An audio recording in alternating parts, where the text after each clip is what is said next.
ఇక్కడికి వచ్చిన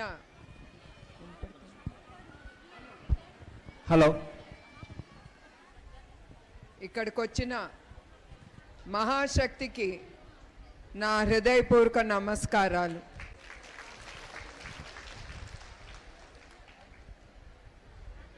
మీ అందరికీ తెలుసు, చంద్రబాబు నాయుడు గారు ఉమ్మడి రాష్ట్రంగా ఆంధ్రప్రదేశ్ ఉన్నప్పుడు విభజన అయ్యే ముందల ఆయన కరెక్ట్గా 30 ఏళ్ళు క్రితం ఆయన డ్వాక్రా మహిళా గ్రూప్ అనేది తీసుకొచ్చారు. ఇక్కడికి వచ్చిన వాళ్ళు ప్రతి ఒక్కళ్ళు దాంట్లో ఉన్నారని నేను అనుకుంటున్నాను. అవునా?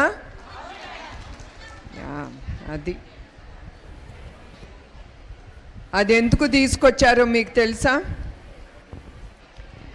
మహిళలు ఒకప్పుడు వాళ్ళు బయటికి రావటానికి చాలా భయపడేవారు, సిగ్గుపడేవారు. వాళ్ళు 1 రూపాయి కోసం వాళ్ళు చాలా అవస్థలు పడ్డేవారు. ఎందుకంటే ఒక స్త్రీ ఎప్పుడు చేతిలో డబ్బుంటే ముందల పిల్లలకి ఏం కొందాము, తర్వాత మన భర్తకి ఏమి వంటలు చేసి పెడదాము, ఆ ఆలోచనలోనే ఉండేవారు. అవునా కాదా చెప్పండి? మనకి కుటుంబం ముఖ్యం. కుటుంబానికి భర్త ఎంతో, స్త్రీ కూడా అంతే ముఖ్యం కుటుంబానికి. ఆ కుటుంబం సంతోషంగా ఉండాలంటే ముందల స్త్రీ సంతోషంగా ఉంటేనే ఆ కుటుంబం సుఖ సంతోషాలతో ముందుకు వెళ్తుంది. అట్లానే చంద్రబాబు నాయుడు గారు అది ఆలోచన పెట్టే ఆయన డ్వాక్రా సంఘాలని ముందుకు తీసుకొచ్చారు. దాంతో ఇప్పుడు మీరే చెప్పాలి నాకు, మీకు ఒక ధైర్యం అనేది వచ్చిందా లేదా? ఎస్. ఎందుకంటే ముందల డ్వాక్రా సంఘాలు మొదలుపెట్టినప్పుడు నాకు గుర్తుండేది, చంద్రబాబు నాయుడు గారు అనేవారు, ఇంకా మహిళలు ఇంకా ముందుకు రావట్లేదు, ఈ సంఘాన్ని ఎట్లా ముందుకు తీసుకెళ్ళాలి, వాళ్ళు ఎంతమంది వచ్చి వాళ్ళు అనుభవిస్తే దాంట్లో వాళ్ళు పాల్గొంటే వాళ్ళకే తెలుస్తుంది వాళ్ళకి ఎంత గౌరవం, తృప్తి, వాళ్ళు ఇంత సంపాదించుకోవచ్చు అనే ఆలోచనతో ఆయన డ్వాక్రా మహిళా సంఘాలు మీకోసం, మన కోసం, స్త్రీల కోసం ఆయన తీసుకొచ్చారు. మన స్త్రీలం, మహిళలం అనుకుంటే ఏమన్నా సాధించగలం. ఇప్పుడు నా గురించి చెప్తాను, ఇది నా గురించే కాదు, ప్రతి స్త్రీ గురించి ఇది ఒక గుర్తు చేయటానికి. నాకు ఒట్టి డిగ్రీ చదివాను, ఎప్పుడు నేను బయటకు వచ్చేదాన్ని కాదు, ఇంట్లో పనినా బయటికి ఫ్రెండ్స్తో తిరగటమా అంతవరకే నా పని. అట్లాంటి దాన్ని చంద్రబాబు నాయుడు గారు నన్ను ఒక పెద్ద సంస్థలో మేనేజింగ్ డైరెక్టర్గా చేశారు. చేసినప్పుడు నాకేం తెలిసేది కాదు, బిజినెస్ ఎట్లా ముందుకి నడపాలో నాకు ఎవ్వరూ నేర్పించలేదు. ఇది ఎందుకు గుర్తు చేస్తున్నానంటే మీ అందరిలోనూ ఉంది ఆ శక్తి. నేను అనుకున్నాను, నాకు ఒక 4 నెలలు పట్టింది నేర్చుకోవటానికి. అది నేనే నేర్చుకున్నాను. నాకేం సిగ్గుండేది కాదు వెళ్ళి అడగటానికి, ఇదేంటి, ఇది ఏం చేస్తే మన బిజినెస్ ముందుకెళ్తుంది అని నేను ఎప్పుడు సిగ్గుపడలేదు. అందుకే నేను చెప్తున్నాను, మీ అందరిలోనూ అది ఉంది ఆ శక్తి. అట్లా నేను నేర్చుకుని నేను ముందుకెళ్తున్నాను. ఇప్పుడు 3000 మంది మా కింద పనిచేస్తున్నారు. అదే కాదు, అట్లా మీలో కూడా మీరు గుర్తించుకోవాలి, మనకి ఒక శక్తి అనేది ఉంది. నేను ఒకటే నమ్ముతాను, స్త్రీ ఆఫీస్లోకి అడుగు పెట్టిందంటే అది మగవాళ్ళలో ఉండదు. ఎందుకంటే స్త్రీ ఎప్పుడు అనుకుంటుంది, ఆ రోజు ఆ పని అవజేసి, పొద్దునొచ్చామా మన పని అవజేసుకున్నామా సాయంత్రం ఇంటికి వెళ్ళాలి, మన కుటుంబం ఉంటుంది, మన పిల్ల పాపలు ఉంటారు, భర్త వస్తాడు, వంట చేసి వాళ్ళకి పెట్టాలని. అట్లా స్త్రీ చేసే పని తను ఎప్పుడు వచ్చిందంటే ఆ పని అవజేసి తప్పకుండా ఆవిడ బయటికి వెళ్తుంది. అది మగవాళ్ళలో ఉండదు, చాలా తక్కువ ఉంటుంది అది. అట్లానే స్త్రీలు చాలా పెద్ద ఇండస్ట్రీలో సిఓగాను, సిఎఫ్ఓలుగాను, సిఓలుగాను సంస్థని నడుపుతున్నారు. అట్లానే చంద్రబాబు నాయుడు గారు డ్వాక్రా మహిళా గ్రూప్ తర్వాత ఆయన ఎలిప్ అనేది మహిళలకి ముందుకు తీసుకొచ్చారు, అసోసియేషన్ ఆఫ్ లేడీస్ ఎంటర్ప్రెన్యూర్షిప్. అది మహిళలకి అది ఇప్పుడు కుప్పంలోకి రాబోతుంది.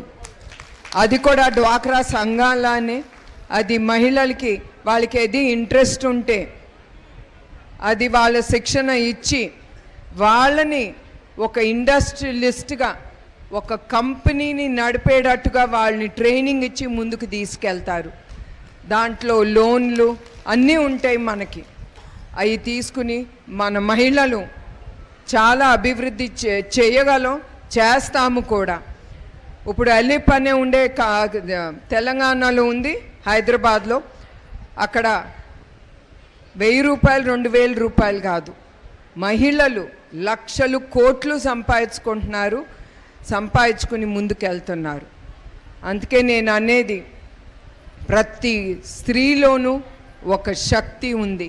అది ప్రతి ఒక్క స్త్రీ గుర్తించి నాలో ఈ శక్తి ఉంది, నేను ఇది చెయ్యగలను అనుకుని మీరందరూ ముందుకెళ్ళాలని కోరుకుంటున్నాను. మన మగవాళ్ళతో ఏం తీసిపోలేదు అనుకుంటే మన మగవాళ్ళ కంటే చాలా గొప్పగా పనిచేయగలం. మనకి అలసట అనేది ఉండదు. మనం అనుకుంటే చాలా పనులు మనం చేయగలం. మనం చేసే పను మీ భర్తలు చేయగలరా చెప్పండి అమ్మా. వంట చేస్తాం, పొద్దున్న లేచి వంట, భర్తకి కాఫీ, పిల్లలకి పాలు, మళ్ళీ పిల్లలకి స్నానాలు, వాళ్ళకి వంట, మళ్ళీ క్యారేజీలు కట్టాలి, మళ్ళీ సాయంత్రం రావాలి, ఇల్లు వాకిలి శుభ్రం చేసుకోవాలి. అవునా కాదా? ఇవన్నీ మనకి స్త్రీకే కదా ఉంది ఆ శక్తి చేయటానికి. 10 పనులు ఒక్క స్త్రీ చేయగలదు, భర్త చేయలేడు. ఆయన ఒట్టి ఆఫీస్కి వెళ్తాడు, ఇంటికి వచ్చి శుభ్రంగా భార్య ఉండే తిని కూర్చుంటారు. అవునా కాదా? నేను కరెక్ట్గా అంటున్నానా లేదా? మీరు ఒప్పుకుంటున్నారా లేదా? మనలో ఆ శక్తి ఉందా లేదా? 10 పనులు చేసే శక్తి మన ఒక్క స్త్రీకే ఇచ్చాడు ఆ భగవంతుడు. అది మనం గుర్తించి మనం ముందుకెళ్ళాలి. వీళ్ళందరూ పైకెక్కారు, మీ స్త్రీలకి ఎందుకో చూపెట్టారు. మీరు అందుకంటే మీరు ఒప్పుకోకూడదు, మీరేం తీసుకోలేదు. మీరందరూ ధైర్యం చేసి పైకెక్కి పైన ఉండాలి మీరందరూ. అదే నేను కోరేది. అట్లానే నేను ఎప్పుడు నా జీవితంలో మర్చిపోలేనిది, చంద్రబాబు నాయుడు గారిని రాజమండ్రిలో పెట్టినప్పుడు స్త్రీలు వచ్చారు చూడండి బయటికి, రోడ్డు మీదకి. ఆయన కోసం, ఆయన్ని విడుదల చెయ్యాలని చంద్రబాబు నాయుడు గారి కోసం మహిళలు బయటకు వచ్చి పోరాడారు. అది మా కుటుంబం కానీ నేను కానీ మేము ఎప్పుడు మర్చిపోలేము. ఇప్పుడు కూడా ఎప్పుడు మా కుటుంబం మహిళల గురించి ఎప్పుడు మేము తలుచుకుంటాం. ఏ మహిళలు బయటికి రాలేదో వాళ్ళు కూడా బయటకు వచ్చి చంద్రబాబు నాయుడు గారి కోసం పోరాడారంటే వాళ్ళకి ఆ నమ్మకం ఆయన మీద, వాళ్ళ కుటుంబం. ఎందుకంటే స్త్రీ ఎప్పుడు మర్చిపోదు, వాళ్ళ కుటుంబం సంతోషంగా ఉంది అంటే అది చంద్రబాబు నాయుడు గారి వల్లనే, ఆయన వల్లనే వాళ్ళ పిల్లలు కానీ వాళ్ళ జీవితాలు సుఖ సంతోషాలతో ఉన్నాయని. అట్లానే మరొక్కసారి మీ అందరికి నేను కోరేదేమనగా, మీరందరూ మహిళలు మీరందరూ బయటకు వచ్చి మీరందరూ బిజినెస్ చేసుకోవటం, మీలో ఏమి శక్తి ఉందో అది గ్రహించి ఆ శక్తిని మీరు ముందుకు తీసుకెళ్ళి మీరు ఎప్పుడు దేహి అని ఒక్కళ్ళ ముందల మీరు చేయి జాపకూడదు. అదే నేను కోరుతున్నాను. మీరు కష్టపడాలి, కష్టపడే శక్తి మనలో ఉంది. ఇంకా తిరిగి మనం కుటుంబాన్ని పోషించే స్థాయిలోకి ఇక్కడికి వచ్చిన ప్రతి స్త్రీలు అదే నేను కోరేది మీ అందరి దగ్గర నుంచి.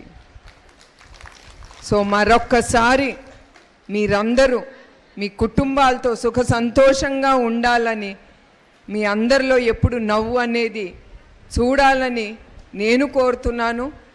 అట్లానే చంద్రబాబు నాయుడు గారు కూడా ఎప్పుడు స్త్రీ మీద గౌరవంతో ఆయన మహిళల గురించి ఆలోచించే చాలా సంఘాలు ముందుకు తీసుకొస్తున్నారు, పథకాలు తీసుకొచ్చారు, తీసుకొస్తారు కూడా. సో మరొకసారి ఈ సభ ముగించే ముందు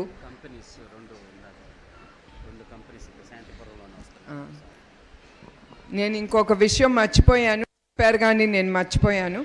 శాంతిపురం మండలంలో మదర్ డైరీ తర్వాత సఫా అనేది కంపెనీ ఆల్రెడీ డిసైడ్ అయింది, ఇక్కడికి తీసుకొస్తున్నారు. దాంతో 3000 మందికి ఉద్యోగాలు కలుగుతాయి. అదే కాదు, రైతులకి పాలు పోసే రైతన్నకి మంచి ప్రైజు గిట్టుబాటు దొరుకుతుంది. సో అదే కాదు, చంద్రబాబు నాయుడు గారు కుప్పానికి 40 పథకాలు తీసుకొచ్చారు రాష్ట్రం అభివృద్ధి చెందటానికి. అది కూడా కుటుంబం సుఖంగా సంతోషంగా ఉంటే రాష్ట్రం కూడా అభివృద్ధి చెందుతుంది. మీరు అవన్నీ అభివృద్ధి చెందాలి, కుటుంబం సంతోషంగా ఉండాలంటే మీకు కానీ మీ పిల్లలు బిడ్డలకు కానీ ఉద్యోగాలు కలగాలి. అవన్నీ మనసులో పెట్టుకుని ఆయన చాలా ఇండస్ట్రీస్ తీసుకొచ్చి కుప్పాన్ని ఒక రోల్ మోడల్గా చేయాలని ఆయన నిర్ణయించుకున్నారు. సో ఈ సభ ముగించే ముందు మరొక్కసారి నా సోదరిమణులకు ఒక్కరికి పేరు పేరున నా ధన్యవాదాలు, కృతజ్ఞతలు. నమస్కారం అండి.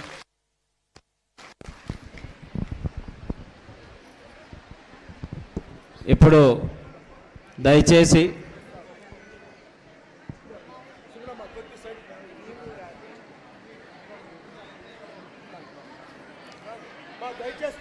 అర్జీలు ఉన్న వాళ్ళు ఒక లైన్లో పోలీస్ డిపార్ట్మెంట్ వారు కూడా రిక్వెస్ట్ చేస్తారు, ఇటు సైడ్ నుంచి కూర్చోండి అమ్మా. ఒక్క నిమిషం కూర్చోండి, ఒక్క నిమిషం కూర్చోండి.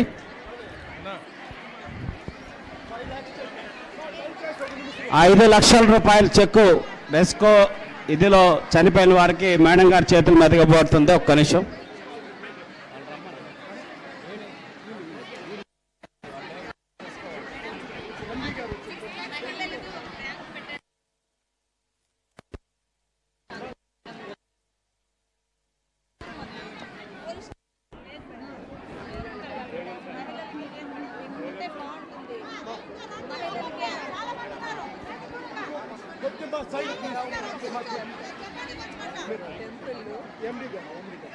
మహిళా పోలీస్ స్టేషన్ అక్కడ కూడా ఆలోచించవచ్చు. మహిళా పోలీస్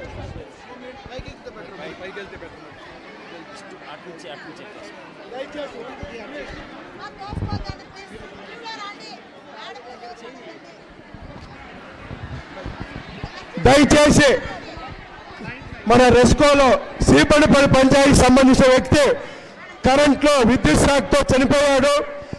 వాళ్ళ భార్య పాపకి బిడ్డలకి రెస్కో తరఫున అమ్మ చేతుల పైన 5 lakhs చెక్కు డీడీ ఇస్తున్నాము.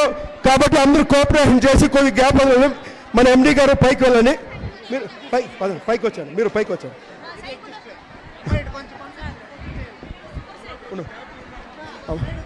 అమ్మ కరెంట్లో వీళ్ళ భర్త చనిపోయాడమ్మా. రెస్కో తరఫున వాళ్ళకి 5 lakhs ఇస్తున్నామ్మా. ఉండమ్మా ఒక సెకండ్ ఉండమ్మా, ఒక సెకండ్ ఉండు. లైన్లో రండి.